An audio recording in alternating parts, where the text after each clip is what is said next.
Arrachés à leur enfance, mutilés, enfermés derrière les murs de Topkapi, ces garçons devinrent les concubins secrets de l'Empire ottoman. Leur vie n'était qu'obéissance, douleur et silence.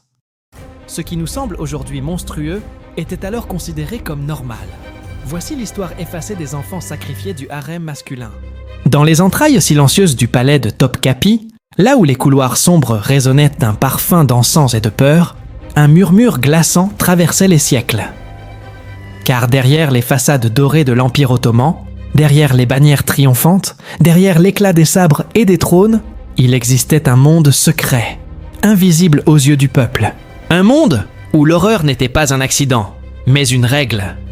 Un monde où des enfants, des garçons à peine sortis de l'innocence, étaient arrachés à leur foyer, castrés, enfermés et transformés en concubins au service du pouvoir. Ce que nous nommons aujourd'hui cruauté ou barbarie n'était alors que normalité. Et dans ce gouffre sans lumière, chaque sourire masquait une souffrance, chaque chant dissimulait un cri, chaque danse effaçait une mutilation. Imaginez l'instant où ces enfants furent capturés.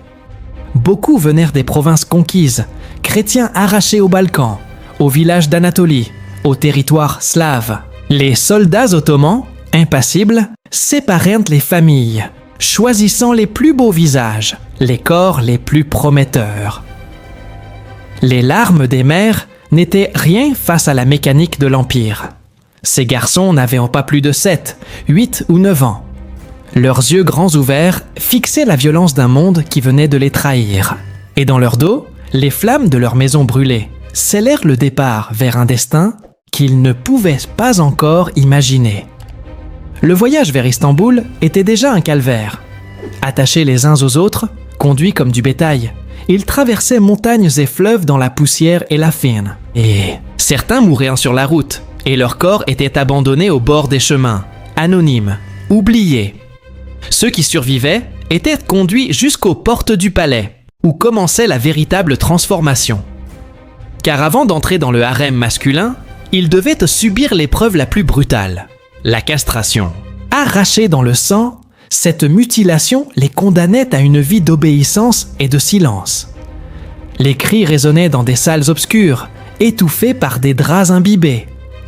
Ceux qui survivaient, car beaucoup mouraient de infections ou de hémorragie, étaient marqués à jamais. Leur voix changeait, leur corps restait figé dans une ambiguïté qui fascinait autant qu'elle effrayait. Ces enfants devenaient alors aptes à servir. L'entrée au palais n'était pas une libération, mais une prison dorée. Les murs de Topkapi enfermaient des centaines de vies volées, transformées en pièces vivantes d'un échiquier invisible. Les nouveaux arrivants étaient lavés, vêtus de soie, mais leur peur persistait. Ils découvraient un univers clos, hiérarchisé, impitoyable. Chaque concubin devait apprendre à danser, chanter, flatter, séduire. Leurs gestes étaient surveillés, leurs regards contrôlés, leur silence scruté. Tout faux pas pouvait être puni de coups, d'humiliation, voire de mort. Le sourire devenait leur masque, la soumission leur unique arme. Au milieu de cette mécanique glaciale, un personnage central émergeait, le maître des eunuques, gardien du harem masculin. Il était à la fois geôlier, formateur et bourreau. C'est lui qui enseignait aux jeunes garçons comment se mouvoir, comment plaire, comment s'effacer.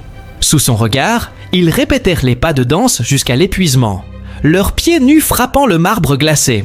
Certains s'évanouissaient, mais on les relevait, on les forçait à continuer. Car dans le harem, la faiblesse était une faute, et chaque faute se payait cher.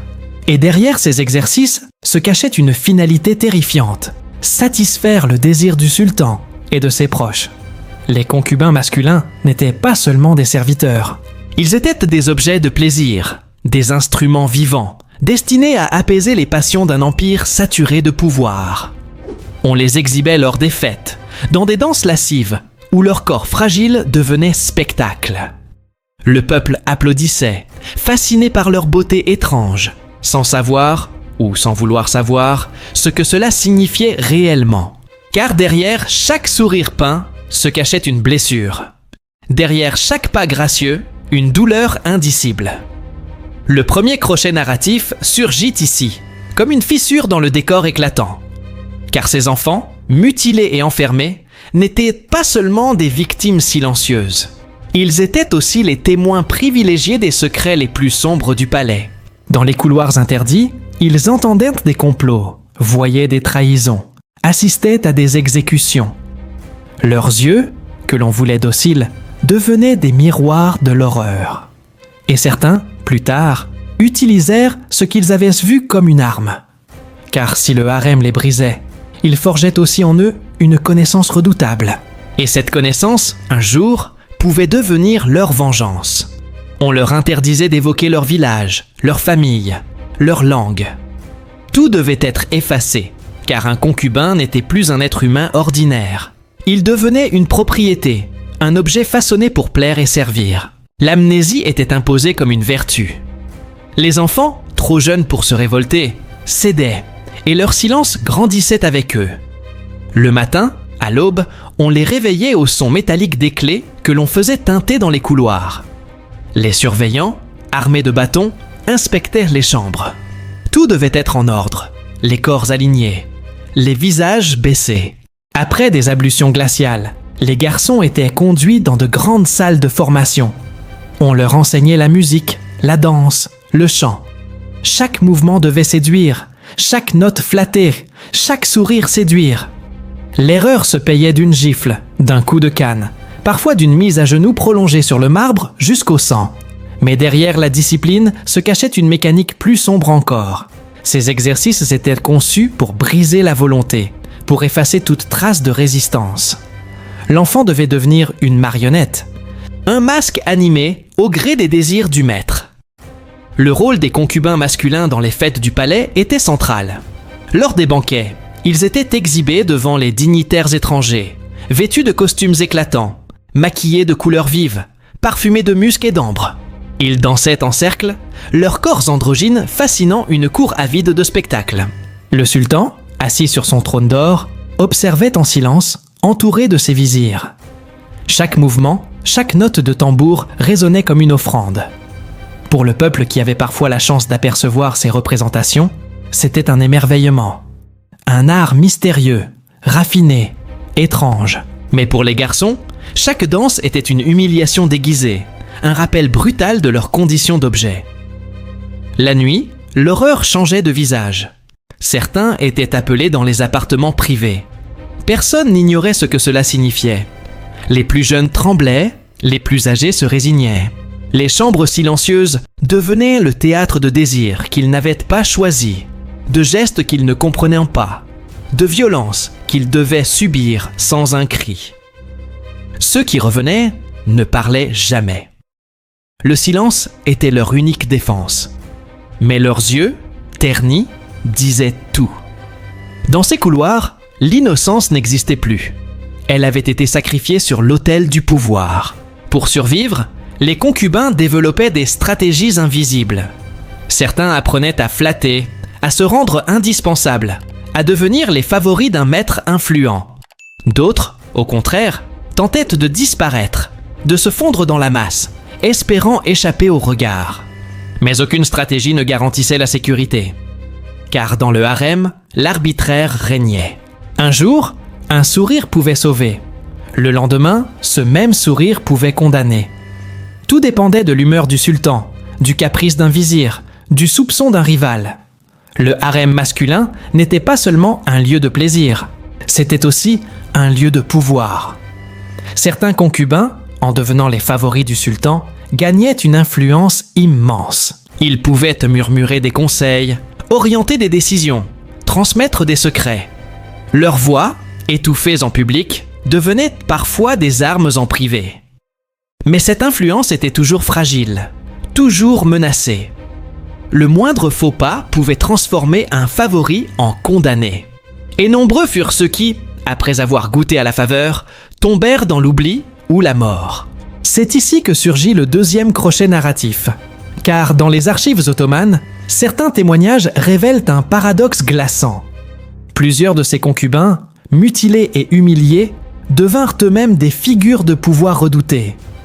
Leur connaissance intime du palais, leur proximité avec le sultan, Leur absence de famille et d'attache les rendait incorruptibles et terriblement efficaces.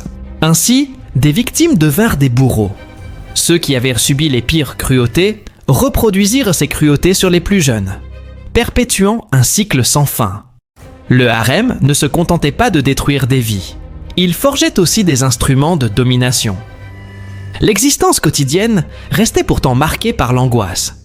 Les garçons savaient que leur vie pouvait basculer à tout instant. Les rumeurs circulaient en vite. Un tel avait disparu dans la nuit. Un autre avait été retrouvé mort dans une cour obscure. Un troisième avait été banni.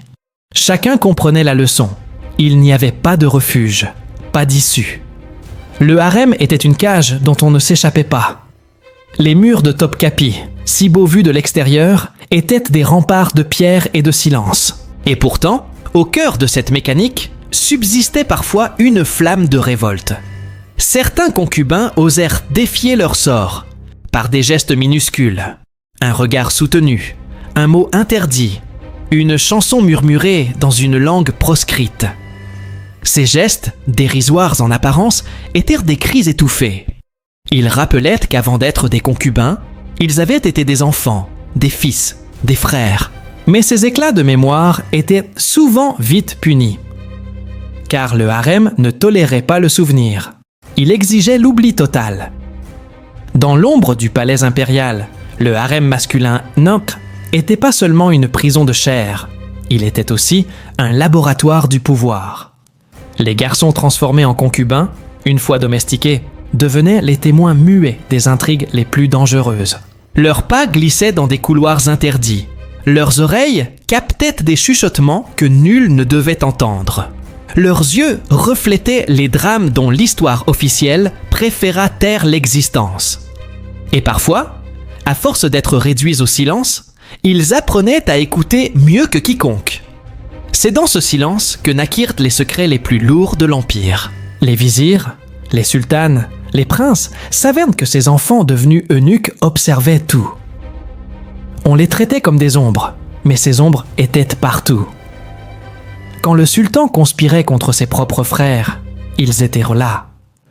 Quand une favorite du harem féminin cherchait à influencer une décision, ils étaient là. Quand des émissaires étrangers livraient des messages codés, ils étaient là. Leur absence de voix devenait leur arme. Personne ne craignait leurs paroles, mais tout le monde redoutait leur mémoire. Car un seul favori, en un seul murmure, pouvait précipiter une chute. Certains apprirent à jouer de cette position.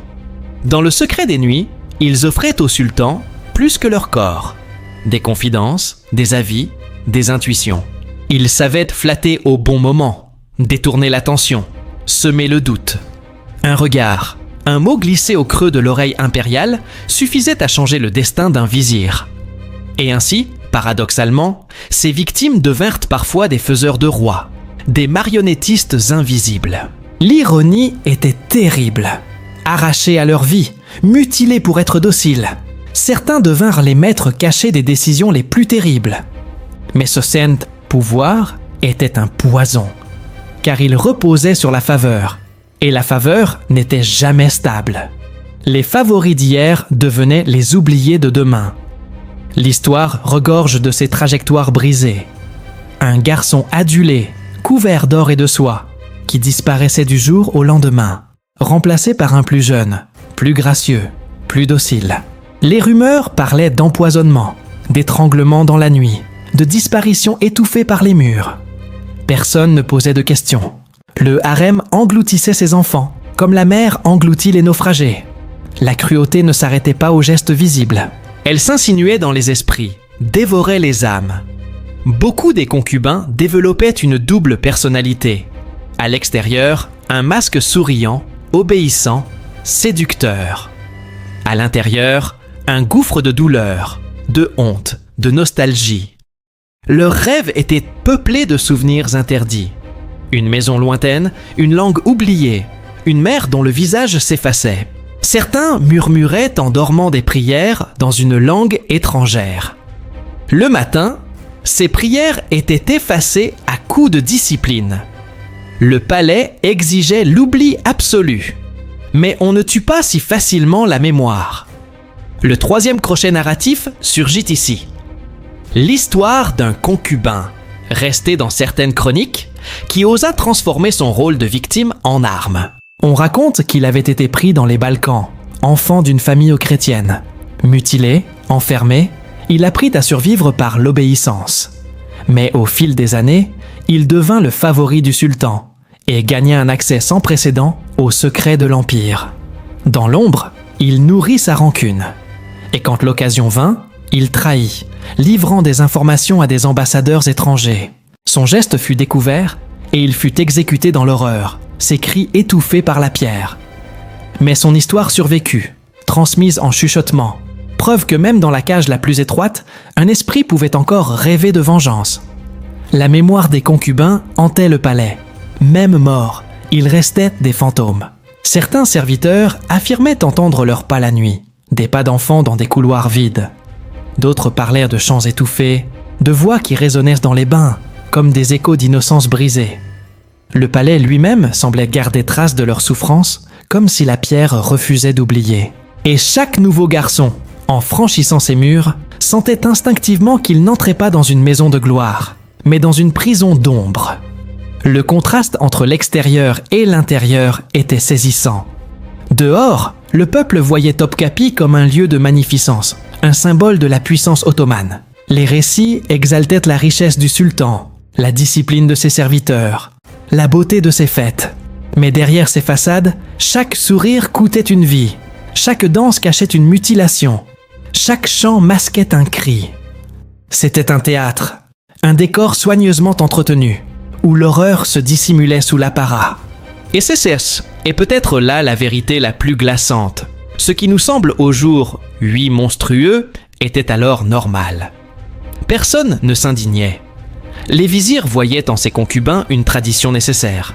Les sultans les considéraient comme un droit. Le peuple les admirait comme des curiosités fascinantes. Et ainsi, la cruauté se perpétuait, parce qu'elle avait été normalisée. Il n'y avait pas de scandale, pas de voix pour dénoncer. Les seuls qui auraient pu parler, les enfants eux-mêmes, avaient été réduits au silence. Le harem masculin n'était donc pas un simple lieu de plaisir. C'était une machine à broyer l'innocence, une fabrique d'ombres. Et ces ombres, une fois libérées par la mort, hantaient l'Empire tout entier. Dans l'histoire officielle de l'Empire ottoman, le harem masculin est à peine mentionné. Les chroniques exaltent les victoires militaires, les conquêtes territoriales, la magnificence des palais, la richesse des sultans. Mais derrière ces récits glorieux se cache un silence abyssal. Les concubins masculins, pourtant omniprésents dans la vie intime du palais, furent effacés. Pas de statues, pas de chants, pas de monuments. Rien. Sinon quelques archives éparses, des récits étrangers et des murmures de mémoire. Ce silence, en soi, est une confession. Il révèle combien leur existence dérangeait, combien leur souffrance mettait à nu la brutalité un système qui préférait se présenter comme raffiné et juste, car leur destin ne s'arrêtait pas avec la mort. Dans certaines traditions populaires, on racontait que les esprits des concubins continuaient de hanter les salles obscures du palais de Topkapi. Des serviteurs affirmaient sentir des courants glacés, entendre des chuchotements dans des langues oubliées, voir des silhouettes d'enfants passer furtivement dans les cours désertes. On disait que ces fantômes réclamèrent justice, qu'ils erraient sans fin, condamnés à répéter les pas de danse qu'on leur avait imposés. Le harem, même déserté, restait un tombeau vivant. Mais au-delà des fantômes, leur héritage s'inscrivait aussi dans le pouvoir même de l'Empire. Car certains concubins, devenus proches du sultan, influencèrent des décisions majeures. Ils orientèrent des guerres, précipitèrent des alliances, firent tomber des vizirs. Leurs mains, invisibles, guidaient parfois l'histoire. Ce paradoxe glaçant demeure. Ceux qu'on avait mutilés pour les rendre dociles devinrent parfois les artisans invisibles des plus grandes décisions politiques. Victimes et bourreaux, instruments et stratèges, ils incarnaient la contradiction même du pouvoir. Et pourtant, malgré cette influence, ils restaient prisonniers. Jamais ils ne purent fonder une famille, transmettre un héritage, retrouver leur liberté. Leur vie entière se déroulait entre les murs du palais. Même les plus puissants savaient qu'ils n'étaient rien hors de cette cage dorée. La liberté n'existait pas pour eux, seulement l'illusion du pouvoir. Un jour, adulés, le lendemain, oubliés, effacés. Leur chute était toujours brutale, leur fin, toujours anonyme. Est là que réside la cruauté ultime.